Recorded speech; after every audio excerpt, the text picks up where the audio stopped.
مسئلې د زده کولو ثواب څومره دی یا د قرآن شریف د یو آیات د زده کولو ثواب څومره دی یو حدیث مبارک کې که چا یو آیات د قرآن شریف زده کړ یا د دین یوه مسله چا زده کړله د 100 رکعاته نفلونه پې ډېر ثواب او یو څو مسلې چې باب د علم په دوی کې دا چا زده کړلې نو د 100 رکعاته نفلونه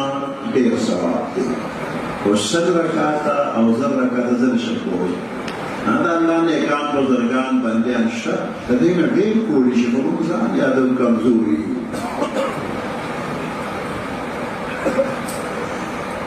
د 100 رکعاته د 100 رکعاته ثواب څومره دی نو زه د 2 رکعاته ثواب ویم نور به حساب په خپله وکړي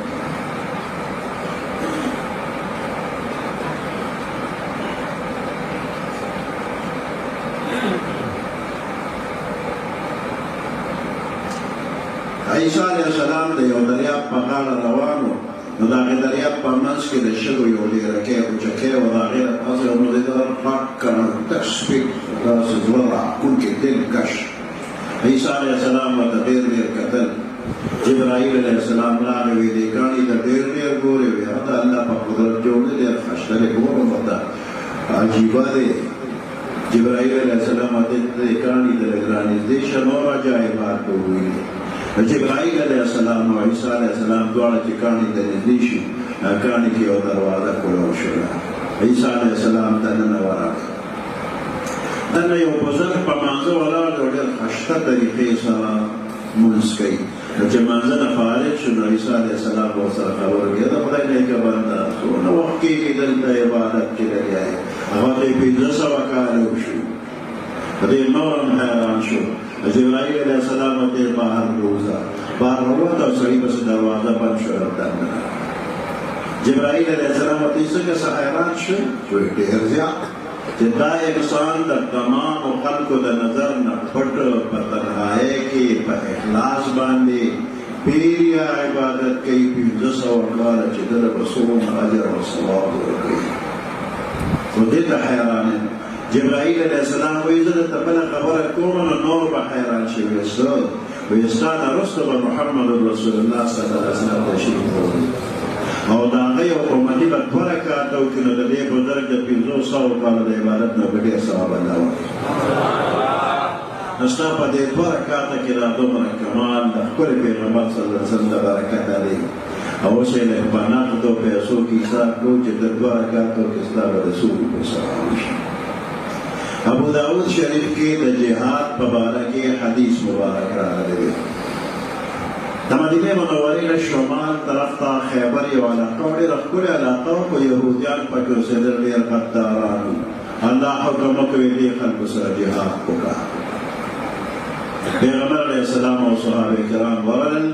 جهاد یې وکړ الله امداد وکړ علاقه فتح شو ډېر مالي غنیمت په لاس راغی د پیغمبر علیه السلام په مجاهدینو صحابه کرامو مالي غنیمت تقسیم کړ یو صحابي په خپله حصه کې تجارت وکړ هغه شتل خرڅول یې کول نو څه ډېره ګټه یې وکړه نو ډېر خوشحاله و پیغمبر علیه السلام ته راغی نن ما دونه ګټه کړې ده چې په دې وعده کې یې د دې ګیر چاپېره علاقه کې دونه ګټه بل چا نه ده کړې وی څه دې ګټلي دي وی 300 اوقیې مې ګټلي دي یوه اوقیه 40 درهمه ده او یو درهم 3.5 ماسې د جانې روپۍ ده نو 300 اوقیې له په 40 زره ورکړه نو 12,000 درهمه د موجوده نرخ په حساب تقریبا 30 لاک روپۍ ګټلې سړی ډېر خوشحاله و پیغمبر علیه السلام ته د دې نه ډېره ګټه راته وښیمه وی ولې نه راته وښیه وی د فرض مانځه نه وروسته چې څوک 2 رکعاته وکړي نو د دې نه به یې ډېر ثواب وشي و ستاسو ته د دې نه هم ډېره ګټه وښیمه او د دې نه هم ډېره ګټه شته دا دیني مدرسې دي په دې کې که چا یو آیات د قرآن شریف زده کړ یا یو مسله د دین چا زده کړله نو د بني اسرائیلي بزرګ د 500 کالو عبادت له 50 کې زره ورکړه او د 30 لاک روپو صدقې له 50 کې زره ورکړه دا د یو آیات یا د یوې مسلې ثواب شو او پاک د علم که چا زده کړ باب د علم دا مطلب نه چې یو غټ کتاب بس دکې یو سړی راغی استاد وي د تیمم چل خو راته وښیه نو استاد یې ورته د تیمم مسلې بیان کړو چل یې ورته خو دا باب د علم شو استاد یې د اودس آداب چې کوم دی کې فرض کوم دي سنت پکې کوم دي د چل راته وښیه استاد فرض سنت وغیره بیان دا هم باب د علم دی په منټونو سکندونو کې باب هم درته ښودل کېږي که چا یو باب د علم زده کړه نو د بني اسرائیلي بزرګ د 500 کال عبادت د 500 کې ضرر ورکړه د 30 لاکھ روپو صدقه دې نه په 500 کې ضرر ورکړه دا د باب د علم شو په دې دیني مدرسو کې روزانه بې شمېره آیاتونه پوری شي زوتوری شي بې شمېره مسلې بیانېږي استادان بیانوي شاګردان یې زده کوي او بې شمېره بابونه روزانه د استادان وي او شاګردان یې زده کوي